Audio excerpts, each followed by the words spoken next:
नमस्कार, मैं हूं आपके साथ अली मतर। अपना बिहार में बात उस सियासत की जिसका सबको इंतजार है। तैयारी पूरी है, समय भी तय है, बस उस पल का इंतजार हो रहा है।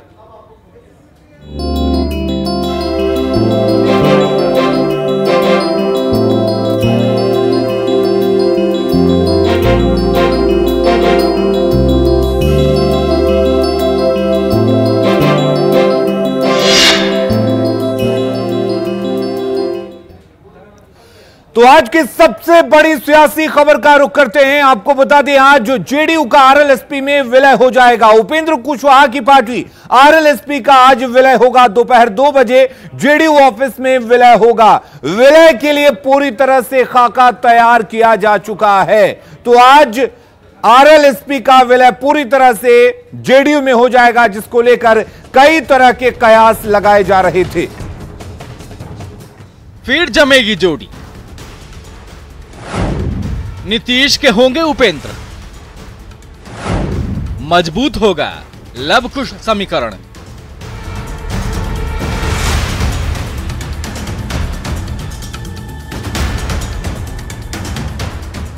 कुछ घंटों बाद आरएलएसपी का जेडीयू में विलय हो जाएगा।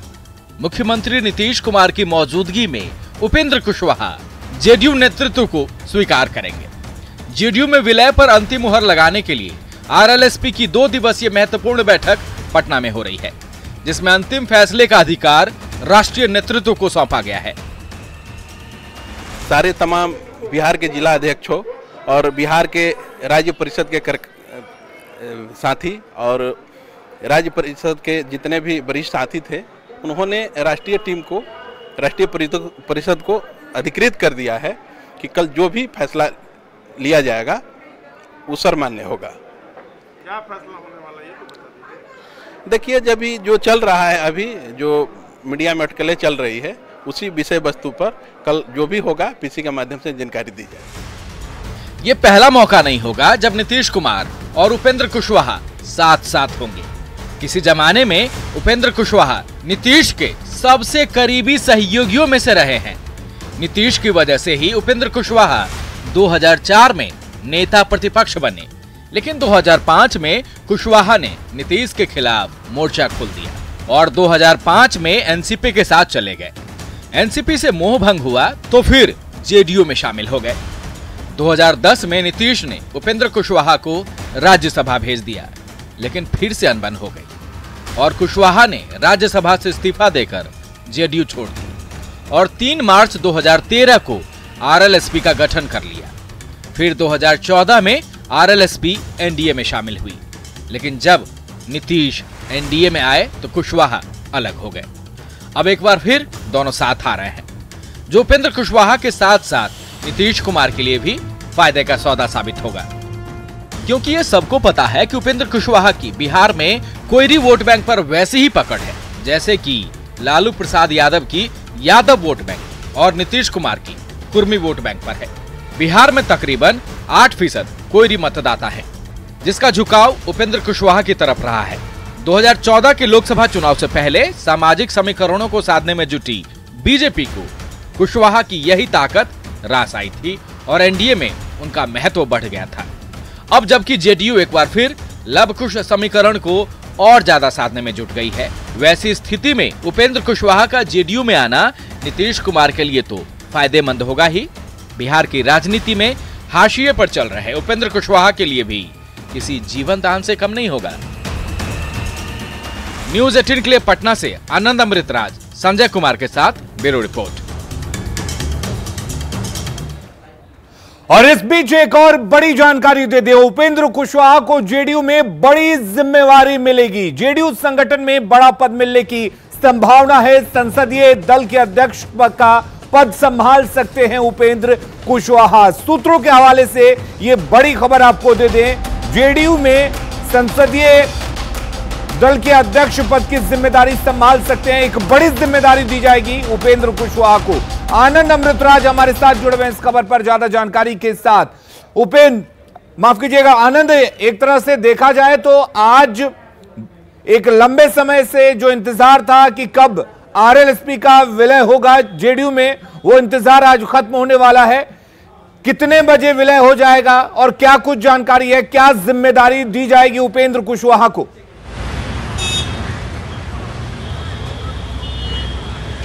देखिए अलीम, आखिर लंबे समय से जो कयास लगाया जा रहा था, आज उस कयास का अंत हो गया जब 2 बजे उपेंद्र कुशवाहा जेडीयू कार्यालय पहुंचेंगे और जेडीयू में विधिवत रूप से उनके पार्टी का विलय हो जाएगा और उपेंद्र कुशवाहा 2 बजे के बाद जेडीयू के अंग बन जाएंगे।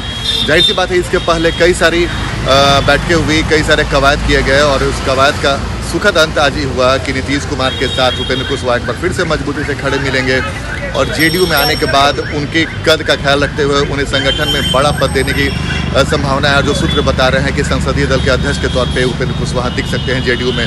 तो जाहिर सी बात है, उसके पहले कि मैं आपको प्रोसेस बता दूं कि 1 बजे उपेंद्र कुशवाहा प्रेस कॉन्फ्रेंस करने वाले हैं, अपने पार्टी के एक महत्वपूर्ण बैठक को संबोधित करेंगे और उसके बाद ये तय हो जाएगा कि आज से उनकी पार्टी जेडीयू में मर्ज कर जाएगी और उसके बाद 2 बजे उपेंद्र कुशवाहा जेडीयू कार्यालय में पहुंचेंगे। हम आपको एक तस्वीर दिखा रहे हैं, जेडीयू दफ्तर में भी तैयारी शुरू हो चुकी है। इस वक्त आप तस्वीर देख सकते हैं कि कुछ महिलाएं हैं जो साफ सफाई का काम कर रही हैं, सिक्योरिटी के लोग भी यहाँ पर पहुँच गए हैं और 2 बजे के आसपास का वक्त मुकर्रर किया गया है जब उपेंद्र कुशवाहा जेडीयू दफ्तर पहुँचेंगे, जहाँ पे नीतीश कुमार, वशिष्ठ नारायण सिंह सहित जो तमाम बड़े नेता रहेंगे वो यहाँ उस वक्त यहाँ पे मौजूद रहेंगे। और जाहिर सी बात है, उपेंद्र कुशवाहा को आने के बाद जेडीयू के साथ आने के बाद जेडीयू में काफ़ी खुशी देखी जा रही है और आरएलएसपी के भी जो कार्यकर्ता और नेता हैं वो भी काफ़ी उत्साहित हैं। और जाहिर सी बात है, बिहार में लौह कुश समीकरण एक ऐसा समीकरण है कि जब एक साथ अगर जुट जाए तो एक मजबूत धड़ा हो जाता है बिहार के सियासत में। और नीतीश कुमार की कोशिश थी विधानसभा चुनाव के बाद अलीम, जैसे ही विधानसभा चुनाव का परिणाम आया, जेडीयू के भी उम्मीद के मुताबिक परिणाम नहीं आया था और उपेंद्र कुशवाहा के पार्टी का खाता भी नहीं खुला था। उसके बाद से ही उपेंद्र कुशवाहा लगातार इस कोशिश में थे कि नीतीश कुमार के नज़दीक जाया जाए। और आपको मैं बता दूं कि ये कड़ी की शुरुआत तब हुई थी जब सदन में एक चर्चा के दौरान तेजस्वी यादव ने व्यक्तिगत हमला किया था नीतीश कुमार पे, जिसके बाद नीतीश कुमार भी काफ़ी उखड़ गए थे और उन्होंने यहाँ तक कहा था कि आप तो मेरे भाई के समान दोस्त के बेटे हो, इस वजह से मैं ये सोचते रहता हूँ। और उसी के देर शाम उपेंद्र कुशवाहा ने न्यूज़ 18 से बातचीत करते हुए कहा था कि अगर नीतीश कुमार पे कोई इस लेवल पर जाकर व्यक्तिगत हमला करेगा तो मैं बर्दाश्त नहीं करूँगा।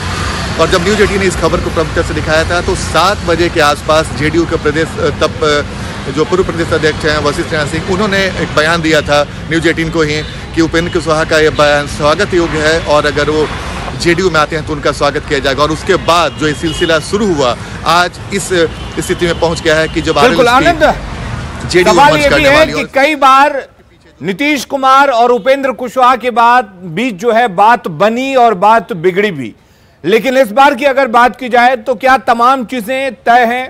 क्या उनके पार्टी से आने वाले लोगों को क्या जिम्मेदारियां मिलेंगी? खुद उपेंद्र कुशवाहा को कौन सी बड़ी जिम्मेदारी दी जाएगी? इन तमाम चीजों पर बात तय हो चुकी है।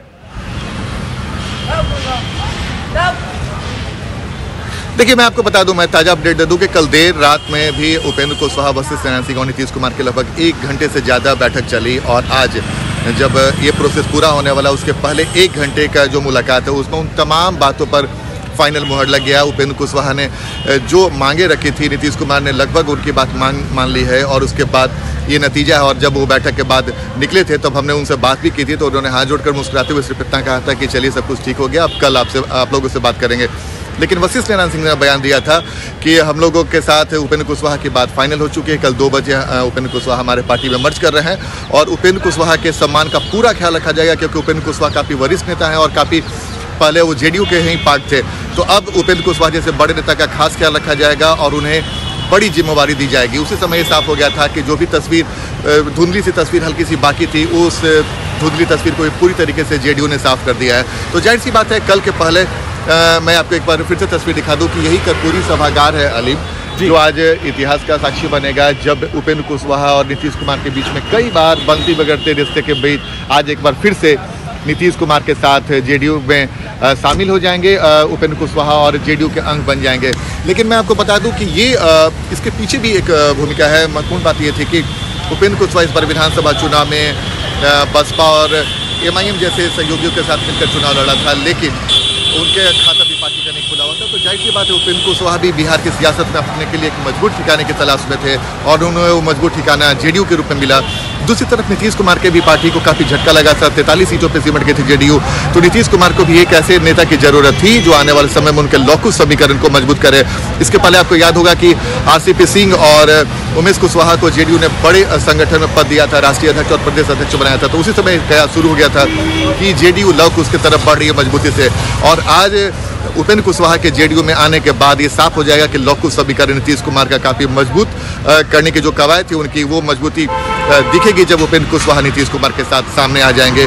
तो दोनों के लिए फायदेमंद सौदा एक तरीके से कहा जाए नीतीश कुमार और उपेंद्र कुशवाहा के लिए था। अलीम, चलिए आनंद, बहुत बहुत शुक्रिया आपका तमाम जानकारी देने के लिए। आप नजर बनाए रखिए, इस खबर पर हमारी लगातार नजर बनी हुई है, लगातार हम जानकारी देते रहेंगे। तो आज एक बड़ा सियासी मिलाप होने जा रहा है बिहार में। आपको बता दें कि आरएलएसपी का पूरी तरह से जेडीयू में विलय हो जाएगा। एक वक्त था जब उपेंद्र कुशवाहा इसी पार्टी का हिस्सा हुआ करते थे। आपको बता दें कि उपेंद्र कुशवाहा 1988 तक युवा लोकदल के राज्य महासचिव रहे। 1988 से 1993 तक राष्ट्रीय महासचिव की जिम्मेदारी भी लोकदल में संभाल चुके हैं।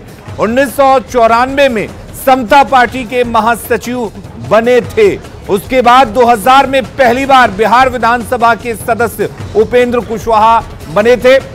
2004 में नीतीश ने नेता प्रतिपक्ष बनाया उपेंद्र कुशवाहा को, एक बड़ी जिम्मेदारी बिहार में उनको मिली। 2005 से नीतीश के साथ रिश्तों में खटास आ गई और उसके बाद उपेंद्र कुशवाहा ने जेडीयू से रिश्ता तोड़ लिया था। नेशनल कांग्रेस पार्टी यानी कि एनसीपी में उपेंद्र कुशवाहा शामिल हो गए थे। उसके बाद फिर 2009 में जेडीयू में वापसी हुई उपेंद्र कुशवाहा की, यानी कि बात बनी और बात बिगड़ी। 2010 में उनको राज्यसभा का सदस्य बनाया गया जेडीयू की तरफ से और नीतीश से फिर से रिश्तों में खटास आनी शुरू हो गई। उसके बाद एक बार फिर राज्यसभा का कार्यकाल उनका पूरा नहीं हुआ क्योंकि नीतीश के साथ रिश्तों में खटास आ चुकी थी। राज्यसभा से उपेंद्र कुशवाहा ने इस्तीफा दे दिया और फिर कुशवाहा ने 2013 में आरएलएसपी यानी कि राष्ट्रीय लोक समता पार्टी का गठन किया। फरवरी 2014 में एनडीए का हिस्सा बने, एनडीए का घटक दल बने। उसके बाद 2014 के लोकसभा चुनाव में 3 सीटें जीती उपेंद्र कुशवाहा की पार्टी ने। मोदी कैबिनेट में मानव संसाधन विकास राज्य मंत्री का जिम्मा मिला उपेंद्र कुशवाहा को। 2019 लोकसभा चुनाव में एनडीए से अलग हो गए। आपको बता दें कि कुशवाहा की कोयरी वोट बैंक पर काफी अच्छी पकड़ है। बिहार में 8% कोयरी मतदाता हैं जिन पर कुशवाहा की पकड़ काफी अच्छी मानी जाती है। जेडीयू ज्वाइन कर रहे हैं ऐसी खबरें चल रही हैं। अरे भाई उपेंद्र जी जेडीयू से अलग कब हुए थे? जेडीयू तो उन्हीं का परिवार है। कोई अपने घर में लौटता है तो उसको ज्वाइन करना नहीं कहता।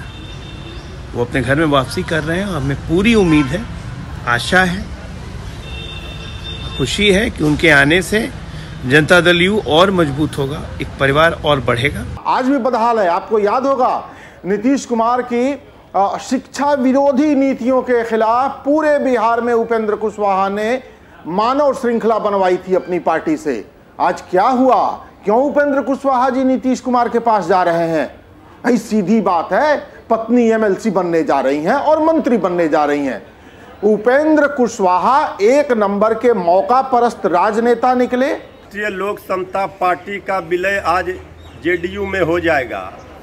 आदरणीय श्री उपेंद्र कुशवाहा जी ने आरएलएसपी बनाई ही थी जेडीयू से अलग होकर कि बिहार में शिक्षा व्यवस्था चौपट है, बिहार की बदहाली है। अब गिरगिट की तरह रंग जो लोग राजनीति में बदलते हैं उनका हिसाब किताब जनता करती है। देखिए, उपेंद्र कुशवाहा जी का एनडीए के भीतर बहुत सम्मान रहा है। केंद्र में मानव संसाधन राज्य मंत्री थे, लेकिन वे अपनी स्वेच्छा से महागठबंधन में गए थे। लेकिन महागठबंधन में जिस तरीके से उनका अपमान हुआ, महागठबंधन के नेता उनका फोन तक नहीं उठाते थे। ऐसे में स्वाभाविक है कि कोई भी व्यक्ति या राजनीतिक दल नए रास्तों की तलाश, नए समीकरण की तलाश करता है।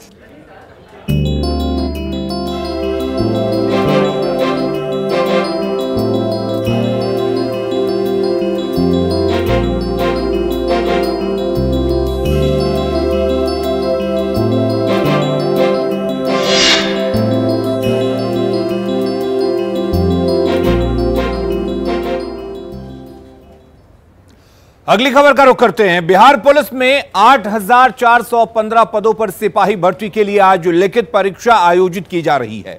पटना के मिलर स्कूल समेत राज्य के सभी जिलों में परीक्षा केंद्र बनाया गया है। परीक्षा 2 पाली में आयोजित है। पहली पाली 10 बजे से 12 बजे तक, दूसरी पाली की परीक्षा 2 बजे से 4 बजे तक होगी।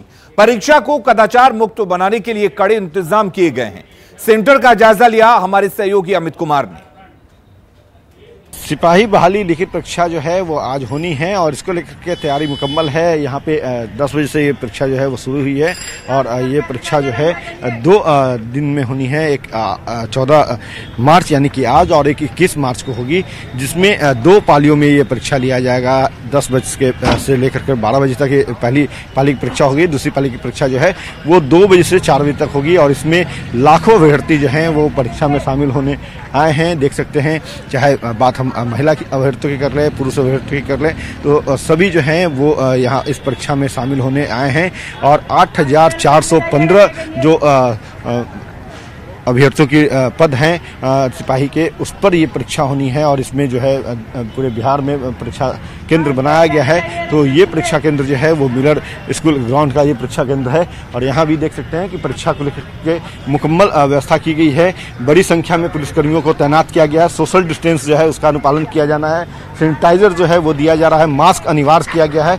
उसके साथ साथ कोई भी अभ्यर्थी अपने साथ कोई सामान लेकर के अंदर न जाए, इसे भी ये लोग सुनिश्चित कर रहे हैं। तो बड़ी जिम्मेवारी इन पुलिसकर्मियों पे है, क्योंकि जो सिपाही की लिखित परीक्षा है पुलिस महकमे के लिए ही ये परीक्षा है, लेकिन इसमें जो बड़ी जिम्मेवारी है वो परीक्षा में कदाचार न हो, तो वो पर्यवेक्षक के ऊपर है। वो जो है इस परीक्षा में जो टीचर हैं उन पे है। लेकिन लॉ एंड ऑर्डर की बात करी जाए तो वो जो है यहाँ पे जो पुलिसकर्मी हैं उनके ऊपर ये जिम्मेवारी है, वो जवाबदेही है। तो देख सकते हैं कि यहाँ पे जो पुलिसकर्मी हैं वो मुस्तैद हैं। परीक्षा केंद्र भी जो है वो पूरे तौर पर वहाँ पर तैयारी मुकम्मल कर ली गई है। सीसीटीवी के जरिए जो है वो नज़र रखी जा रही है। हर कमरे में जो है वो सीसीटीवी लगाया गया है और उसकी मॉनिटरिंग जो है वो मुख्यालय स्तर पर भी की जा रही है। तो ये बिल्कुल कहा जा सकता है कि कदाचार मुक्त परीक्षा कराने को लेकर ये तमाम कवायद जो है वो की गई है। जो अभ्यर्थी हैं वो भी देख सकते हैं यहाँ पे दूर दराज से आए हुए हैं, तो इनसे भी हम बात कर लेते हैं, जान लेते हैं। ये बताइएगा, परीक्षा देने आई हैं आप लोग? हाँ। किस तरह की तैयारी है, क्या लगता है? अच्छा तैयारी है। तैयारी अच्छी है। कहाँ से आई हैं आप? हम मोकामा से। मोकामा से। आप? हम भी मोकामा से। मोकामा से हैं। पूजा वूजा करके आई हैं? हाँ। नौकरी पा लेनी है इस बार? यस। कैमरा पर्सन सुबोध के साथ अमित कुमार, न्यूज़ 18 पटना। अगली खबर मुंगेर की है, जहां के मानगढ़ गांव में शनिवार की रात गोलियां चली हैं। ये पूरा इलाका गोलियों की तड़तड़ाहट से दहल गया। जमीन विवाद में एक पक्ष के लोगों ने दूसरे पक्ष के घर पर जमकर फायरिंग और पत्थरबाजी की। इस हमले में किसी के हताहत होने की खबर तो नहीं है, लेकिन मानपुर गांव में तनाव का माहौल बना हुआ है और पुलिस कैंप कर रही है। बताया जा रहा है कि मौके पर पहुंची पुलिस पर भी गोलीबारी और पत्थरबाजी की गई। हालांकि इस दौरान पुलिस ने घनी आबादी वाले क्षेत्र होने की वजह से जवाबी फायरिंग नहीं की।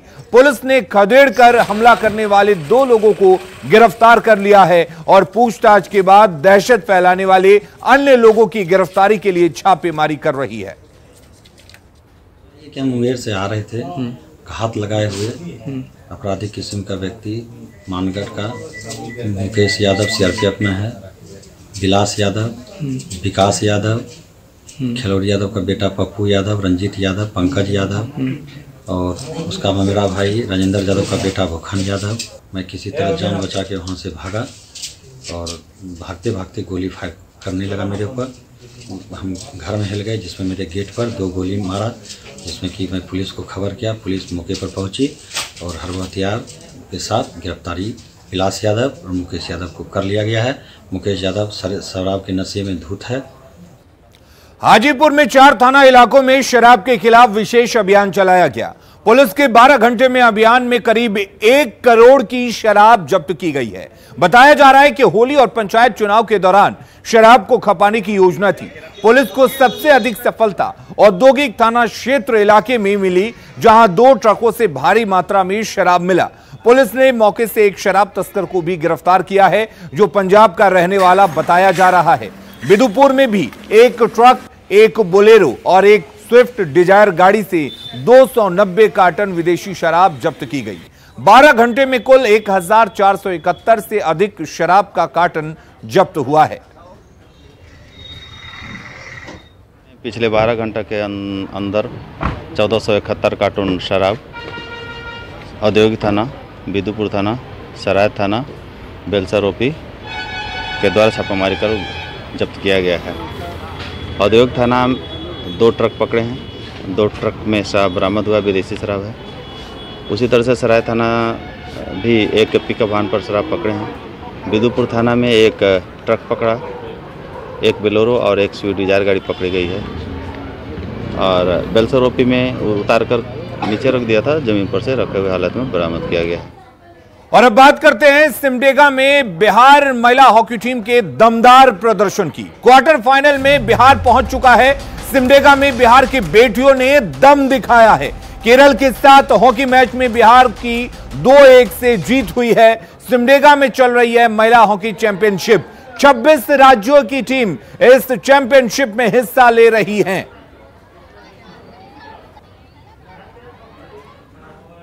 और अपना बिहार के इस बुलेटिन में फिलहाल के लिए इतना ही। आगे देखिए झारखंड की खबरें, जोहार झारखंड में।